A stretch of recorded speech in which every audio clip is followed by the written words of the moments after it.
Lydia Green never believed in magic, but when the walls of her home began whispering her name and the dead refused to stay buried, she started to wonder if the darkness following her wasn't a curse, but a calling. Lydia Green had always been the kind of woman who faded into the background. She lived on the edge of Willow Creek, a small town where gossip traveled faster than the wind and secrets never stayed buried for long. Her house stood slightly apart from the others, an old wooden structure swallowed by vines and time. People saw her sometimes, walking down the gravel road with a grocery bag in one hand, and her head lowered, as if she carried the weight of something no one else could see. To most, she was simply quiet, strange perhaps, but harmless. Yet behind her calm face, Lydia was starting to believe that something inside her was changing, something she couldn't explain or control. It began one evening in late autumn when the air turned sharp and the forest behind her home seemed to whisper as the leaves fell. Lydia had been sitting by the window reading when she felt a sudden chill brush her neck. The lights flickered, dimmed, and then steadied again. She thought nothing of it until she realized the candle on her table had blown out, even though the windows were closed. She relit it, but the flame bent toward her as if drawn by breath. That night, she dreamed of fire. The next morning, she found the clock in her kitchen had stopped at 3:07 a.m., the exact time she remembered waking from the dream. When she touched the clock's glass face, it began ticking again. It frightened her, but she convinced herself it was coincidence. Still, the feeling lingered. Over the following days, small things began to happen that she couldn't explain. Books slid slightly on the shelf when she walked by. A glass shattered in her hand, though she hadn't gripped it tightly. When she passed under a streetlight, it flickered and went dark until she moved on. She wrote everything down in a small notebook, hoping that keeping track of it would make her feel sane. Each entry became more uneasy than the last. Her handwriting grew messier, rushed, as though she feared forgetting. It wasn't until her cat, Oliver, started hissing at empty corners that she began to feel truly afraid. One evening, she found him outside, lying stiff on the porch, his eyes wide and unblinking. The dirt beside him had been disturbed, as though something had been scratched into it. When Lydia leaned closer, she saw her own name traced in the soil. Her throat tightened. She looked around, expecting someone to step from the trees, but the woods stood silent. She buried the cat in the backyard, hands trembling as she packed the earth over him. That night, the scratching started. Faint at first, coming from the walls, then louder. She pressed her ear against the plaster and thought she heard a whisper.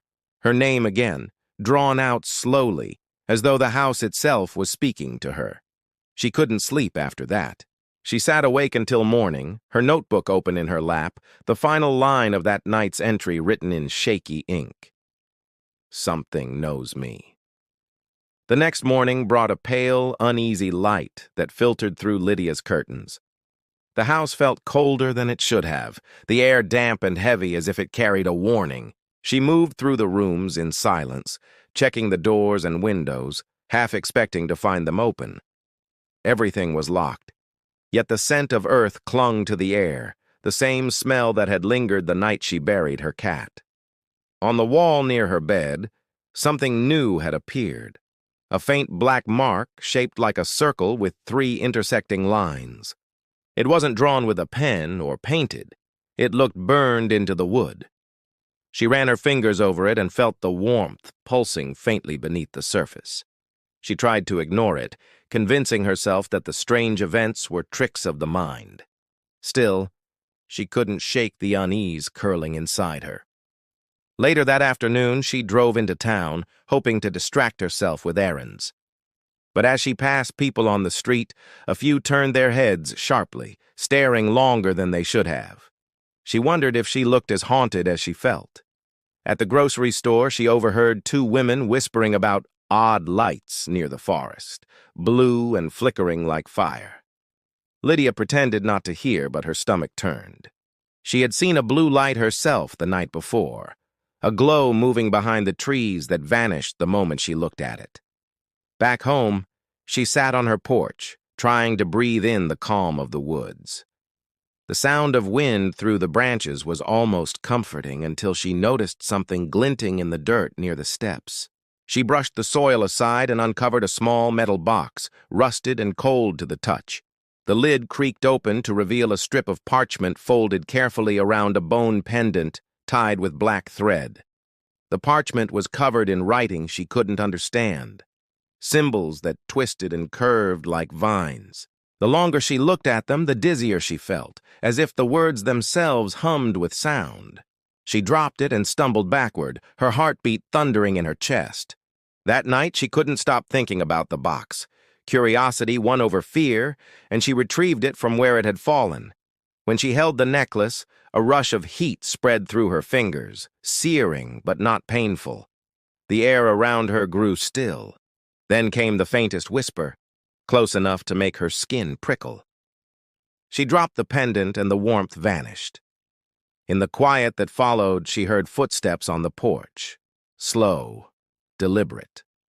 She froze, barely breathing. The footsteps stopped outside the door. Then nothing. By morning, the mark on her wall had changed. The lines inside the circle were darker, deeper, as though freshly burned. Lydia Sat's reflection in the mirror behind her didn't move for a full second after she did. Her heart hammered as she turned away. Outside, the forest was silent, but she could feel eyes on her, watching, waiting. Days passed in uneasy silence, though Lydia's house never felt still. The walls seemed to breathe at night, expanding and contracting with a rhythm that kept her awake. She had stopped opening the curtains, afraid of what she might see looking back from the trees.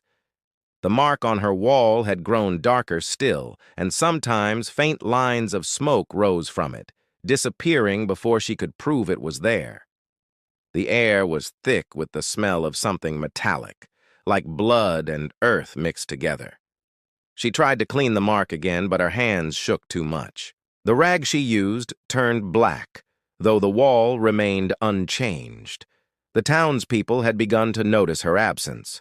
Mail piled on her porch, and her neighbors whispered that she looked pale and unwell the last time they saw her. One of them, a man named Robert, came to check on her. He knocked several times, but Lydia didn't answer. She stood behind the door, listening to his footsteps fade as he walked away. Later that night, she saw movement through the window. Someone standing at the edge of the forest, still and silent. The figure stayed there for nearly an hour before fading into the darkness. When she gathered the courage to go outside the next morning, she found a trail of ashes leading from the tree line toward her porch. By evening, news spread through Willow Creek that Robert had vanished. The sheriff organized a search, and for days, volunteers combed the woods with flashlights and dogs. They found nothing but scattered feathers and strange symbols carved into tree trunks. Lydia watched the reports on television, trembling. She hadn't left her house in days, yet she overheard on the news that footprints matching her shoe size were discovered near the riverbank, where Robert's hat was found. Her heart pounded as she looked at her own shoes, still covered in dust from her porch. She couldn't explain it, not even to herself. The nights grew longer. Lydia began waking up in places she didn't remember going to sleep. Once, she found herself standing in the garden just before dawn, barefoot, the necklace from the metal box clutched in her hand. Her fingernails were filled with dirt, and her arms were scratched as though she had been digging. When she went inside, she noticed the symbol had appeared again, this time above her bed, drawn in what looked like dried blood. Beneath it, faintly carved into the wood, were the words, "It's time." Lydia couldn't think clearly anymore. Her reflection looked thinner, her skin paler. Sometimes her face didn't move in sync with her thoughts. She felt watched not just by the woods, but by something within her own walls. Every breath seemed to echo, and each night the whispering grew louder. It didn't come from outside anymore. It came from her. The storm rolled in without warning, sheets of rain hammering against the ruins of what had once been Lydia's home. By the time the fire trucks arrived, there was nothing left but a skeleton of blackened wood and drifting smoke. Neighbors gathered along the road, shielding themselves under umbrellas, staring in silence at the wreck. The flames had burned too hot, too fast, leaving no trace of a body. The sheriff declared her missing, presumed dead. But even before the ashes cooled, whispers began. Some said they'd seen her that night, walking barefoot through the storm, her hair plastered to her face, her eyes glowing faintly in the dark. Others swore they heard laughter carried on the wind long after the fire died. In the following weeks, Willow Creek changed. 3 more people went missing, all from houses near the forest. Search teams returned again and again, finding only strange marks on the trees. Circles with 3 lines intersecting in the center, the same symbol that had once been burned into Lydia's wall. The sheriff grew frustrated, then fearful. One of his deputies claimed that when he followed a trail of footprints into the woods, they ended abruptly, as if the person had vanished mid-step. His flashlight went out, and when it flickered back on, the symbol was etched into the tree beside him. The story spread quickly beyond town. Reporters arrived, calling the mystery the Willow Creek Curse. Some believed a killer was hiding in the woods, others whispered that Lydia Green had never died at all. They said she'd become something else. Something ancient, awakened by the symbols and the necklace buried beneath her home. One local historian compared the events to the legends of the Willow Creek Witches, women who had once vanished into the same forest centuries ago. Their names, too, had faded from history, but their myths remained. Stories of figures seen at night, shadows that moved against the wind, whispers that lured people into the trees, never to return. Weeks turned into months, yet the fear didn't fade. People stopped walking alone after dark. Some families left town entirely. The forest grew over Lydia's property until it was impossible to tell where her yard had been. The smell of smoke lingered long after the last ember died. Those who passed the road at night said they saw faint lights flickering among the trees, blue and pulsing like fire. Once, a hunter found a small wooden charm tangled in the roots of an old tree, a circle carved with 3 intersecting lines. He took it home, thinking it was a trinket. 2 nights later, he disappeared. The town eventually stopped searching. The case files gathered dust and new families moved into empty houses, unaware of what had happened. But sometimes, when the wind passed through the forest just right, it carried a whisper, soft, almost human. Those who heard it claimed it sounded like a woman's voice, calling a single name over and over, Lydia. Years passed, and the story of Lydia Green became a cautionary tale, something told by parents to frighten their children into staying indoors after dark. The town of Willow Creek slowly returned to its rhythm, though an uneasy quiet hung over its streets. The forest remained untouched, its edges avoided even by the most daring teenagers. No one built near it. No one entered it willingly. Time dulled the edges of fear, but it never erased it. The old burned foundation of Lydia's house was swallowed by moss and vines until it became part of the earth again. People forgot her face, her voice, her life, but not her story. It lingered like a stain the rain could not wash away. Then, one spring morning, construction workers arrived to clear the land for a new road that would cut through the edge of the woods. They worked fast, the hum of machinery breaking decades of silence. By midday, they struck something buried deep beneath the soil. It wasn't stone or metal, it was wood, smooth and blackened. They unearthed what appeared to be a box, untouched by rot despite the years. Inside, wrapped in a piece of scorched cloth, was the same bone necklace once hidden under Lydia's porch. The workers joked about it, passing it between them until one pocketed it as a souvenir. That night, the man didn't come home. His car was found abandoned near the forest line, door wide open, keys still in the ignition.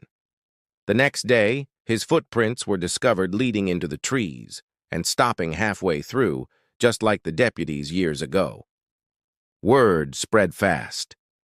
The townsfolk felt the old dread rise again, the same heaviness in the air that had haunted them once before. Strange sounds began echoing through the forest at night, low, rhythmic hums followed by faint whispers no one could explain. A search team was sent to recover the missing worker, but they returned pale and shaken, refusing to speak of what they had seen. One of them quit his job the next day, packed his belongings, and left town without saying goodbye. Soon after, the new road project was abandoned. Equipment left behind was found rusted and twisted, as if years had passed overnight. That's when people began noticing a woman wandering the outskirts of town after dusk. She was barefoot, her clothes faded and soaked from the mist, her hair long and tangled. Those who saw her said she never spoke. She only stared, her eyes reflecting light like glass. One driver swore he saw her standing in the middle of the road, arms at her sides as he passed by. When he stopped and looked back, she was gone. Whispers returned to Willow Creek. Stories passed in hushed voices at the diner and church. Some said Lydia Green had finally come back. Others believed she had never left, that she was bound to the land by something older than death. On quiet nights, when the wind moved through the trees, the blue light still flickered deep within the forest, steady, silent, waiting.